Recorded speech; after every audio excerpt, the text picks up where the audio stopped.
नहमदुहु व नुसल्ली अला रसूलिहिल करीम व अम्मा बाद औज़ु बिल्लाहि मिनश शैतानिर रजीम बिस्मिल्लाहिर रहमानिर रहीम अस्सलामु अलैकुम व रहमतुल्लाहि व बरकातुहू। नबी सल्लल्लाहु अलैहि वसल्लम ने इरशाद फरमाया कि तुम में से बेहतरीन लोग वो हैं जो कुरान सीखें और सिखाएं। कुरान के पढ़ने और पढ़ाने वालों पर अल्लाह की सकीना नाजिल होती है।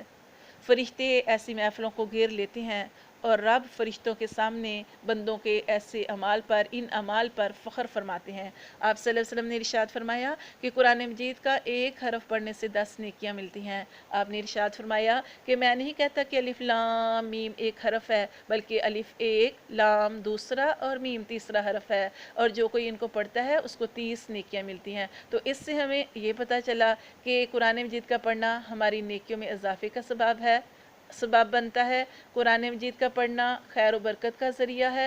कुरान मजीद का पढ़ना अल्लाह की रहमत को अपनी तरफ मुतवज्जो करना है। आप सल्लल्लाहु अलैहि वसल्लम ने इरशाद फरमाया कि ए लोगों, मैं तुम्हारे अंदर 2 चीज़ें छोड़ के जा रहा हूँ, जिनको तुम मजबूती से पकड़ोगे तो कामयाब हो जाओगे। वो 2 चीज़ें कुरान और हदीस हैं, यानी कुरान को साथ लेके चलना और हदीस को साथ लेके चलना। कुरान जो है उसके अंदर अल्लाह तबारक व तआला ने हमें ज़िंदगी गुजारने के तमाम ही तरीके वाज़े फरमा दिए। वो कौन से काम हैं जिनको करने का हुक्म दिया, वो कौन से काम हैं जिनसे मना किया गया, और इसके हलाल का, इसके हराम के बारे में सारा अल्लाह ने वाज़े फरमा दिया। यानी हर मामले में अल्लाह तबारक व तआला ने सिला रहमी का, हर चीज़ का अल्लाह ताला ने इसके अंदर हमें वाज़े अहकामात फरमा दिए हैं।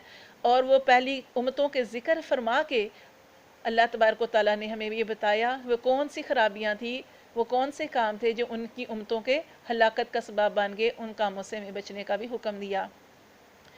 हज़रत उमर फ़ारूक रज़ी अल्लाह तआला अन्हु जो थे, उनके ज़माने में एक साइल उनके पास आता था।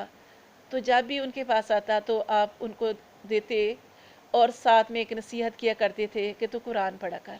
जब भी वो आता उसको अता फरमाते और साथ उसको ये नसीहत करते कि कुरान पढ़ा कर। इस तरह कुछ टाइम गुजरा, वो ना आया। एक दफ़ा हज़रत उमर फ़ारूक रज़ी अल्लाह तआला अन्हु जा रहे थे, रास्ते में मुलाकात हो गई उससे, उसका हाथ पकड़ा और उससे कहा कि अब तुम क्यों नहीं आते। तो उसने कहा कि मैंने कुरान पढ़ना शुरू कर दिया है। आप कुरान पढ़ेंगे, आप हदीसें पढ़ें तो आपको पता चलेगा कि अल्लाह ताला फरमाते हैं कि जो सवाल से बचता है अल्लाह उसको बचाते हैं, जो सवाल करता है अल्लाह उसके लिए फ़क्र के, उसके मोहताजी के दरवाज़े खोल देते हैं। तो इसी तरह रवायतों में आता है कि जो बिला ज़रूरत सवाल करता है उसकी आदत बन गई है उसकी मांगना, वो क़यामत वाले दिन इस हालत में अल्लाह के यहाँ आएगा कि उसके जिस्म के ऊपर गोश्त पोश नहीं होगा। तो इससे हमें ये कुरान जो है बुराइयों से छुड़ाता है। कुरान जो है इस पर अमल करके हम कामयाब ज़िंदगी गुजार सकते हैं। इसी तरह सुन्नत पर अमल करना बहुत ज़्यादा ज़रूरी है कि हमने खाना है वो किस तरीके से खाना है, यानी अपनी 24 घंटे की ज़िंदगी को हम कीमती बना सकते हैं उस पर अमल करके कि हमारे नबी सल्लल्लाहु अलैहि वसल्लम ने खाना कैसे खाया, आप सल्लल्लाहु अलैहि वसल्लम पानी कैसे पिया, सोए कैसे, जागे कैसे, कौन सी दवाएं, ज़िक्र अज़कार करके बाहर निकलने की दुआ, घर में दाखिल होने की दुआ, अपनी 24 घंटे की ज़िंदगी नबी सल्लल्लाहु अलैहि वसल्लम के तरीक़ों के मुताबिक गुजार कर सवाब हासिल कर सकते हैं। देखिए एक लड़ाई थी, वो फ़तह नहीं हो रही थी, तो मुसलमान बहुत परेशान थे और उनके दिल में ख्याल आया कि कहीं हमसे नबी की कोई सुन्नत तो नहीं छूट रही। तो उन्होंने गौर किया तो उन्हें पता चला कि उनसे मसवाक की सुन्नत छूट गई है। लिहाजा सारे सहाबा कराम जो थे उन्होंने मसवाकें शुरू की।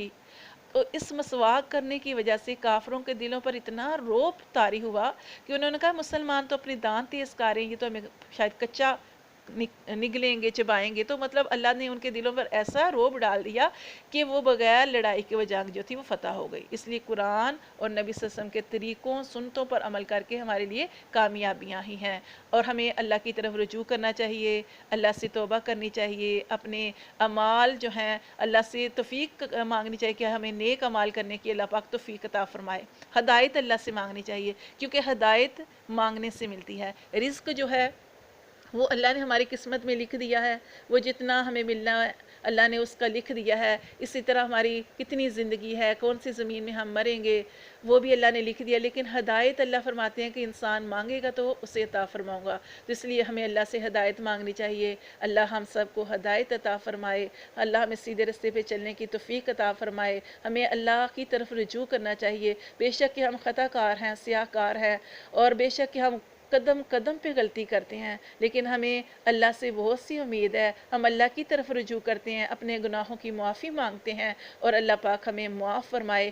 بے شک اللہ تبارک و تعالیٰ معافی کو پسند کرتے ہیں، اللہ تعالیٰ معاف کرنے والے ہیں۔ اللہ تعالیٰ خوش ہوتے ہیں جب بندہ اللہ سے کہتا ہے کہ اللہ تو مجھے معاف کر دے۔ اللہ خوش ہوتے ہیں، فرشتوں کے سامنے فخر کرتے ہیں کہ میرا بندہ، اس کو پتہ ہے اس کا کوئی رب ہے، اور اللہ خوش ہوتے ہیں اور اللہ تبارک و تعالیٰ معاف فرما دیتے ہیں۔ اللہ پاک ہمیں عمل کی توفیق عطا فرمائے۔ انشاءاللہ تبارک و تعالیٰ میں پھر نئے موضوع کے ساتھ حاضر ہوں گی۔ اللہ تعالیٰ ہم سب کو قبول فرمائے اور ہمیں عمل کی توفیق عطا فرمائے۔ السلام علیکم ورحمۃ اللہ وبرکاتہ۔